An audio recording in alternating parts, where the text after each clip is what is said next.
Hello guys, অনেকদিন ধরে ভাবতেছিলাম আপনাদেরকে একটা ভিডিও দিব কিন্তু দিতে পারতাছিলাম না। যাক, আজকে আমি হাজির হয়েই গেলাম কাকড়া কামড়াইতে কামড়াইতে। ঠিক আছে, যাক কোনো কথাবার্তা না বললাম, শুরু করা যাক ভিডিওতে।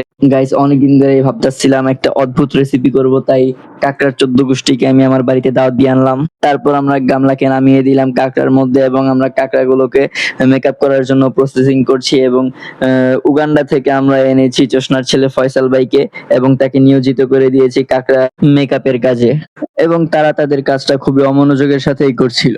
আমরা দেখলাম পরিমাণের চেয়ে বেশি মেকআপ হয়ে গেছে, তাই আমরা নদীকে নামিয়ে দিলাম গামলার মধ্যে এবং অতিরিক্ত মেকআপ গুলোকে আরো ভালোভাবে লাগিয়ে দিচ্ছিলাম। কাকড়াদের খাবার রান্না করার জন্য আমরা প্রথমেই শান্ত চুলার পিছনে আমরা আগুন লাগিয়ে দেই। তারপর আমরা সাদিয়ার মাথার খুলির মধ্যে তার কান্না করা চোখের জলটি আমরা চুলার মধ্যে বসিয়ে দেই। তারপর আমরা কাকড়াগুলোকে নামিয়ে দিই সাদিয়ার চোখের জলে, কারণ তারা স্পা করবে। এবং এক সময় আমরা দেখতে পাই স্পা করতে করতে তারা লাজুক মেয়ের মতো লাল হয়ে যাচ্ছিল। তারপর আমরা কাকড়াগুলোকে আরেকটু গরম করার জন্য ঠান্ডা পানিতে নামিয়ে দেই। তারপর আবারও আমরা সাদিয়ার মাথার খুলির মধ্যে ঠান্ডার তেল ঢেলে নেই।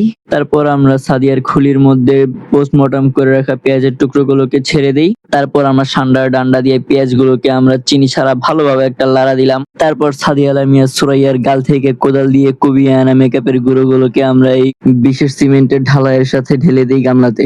তারপর আবারও আন্ডা ছাড়া ঠান্ডার ডান্ডা দিয়ে চিনি ছাড়া ভালোভাবে একটা লাড়া দেই। তারপর আমরা টমেটোর ডেড বডি গুলোকে গামলাতে ঢেলে দেই। তারপর কাকড়ার 14 গোষ্ঠীকে কড়াইতে নামিয়ে ভালোভাবে নাচানাচি করানোর পর আমাদের তৈরি হয়ে গেল সেই কাকড়ার কুখ্যাত রেসিপি। বিশ্বাস করবেন না রাসেল ভাই, কাকড়াগুলোকে কান দিয়ে চাবিয়ে খাওয়ার সময় যে আওয়াজটা হয়েছে সেটা শুনে আপনারও পানি দিয়ে জিহ্বা গড়িয়ে পড়বে।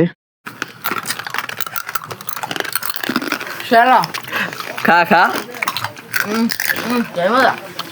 তাহলে এই পর্যন্ত, আল্লাহ হাফেজ, দেখা হচ্ছে অন্য কোনো ভিডিওতে। Good bye.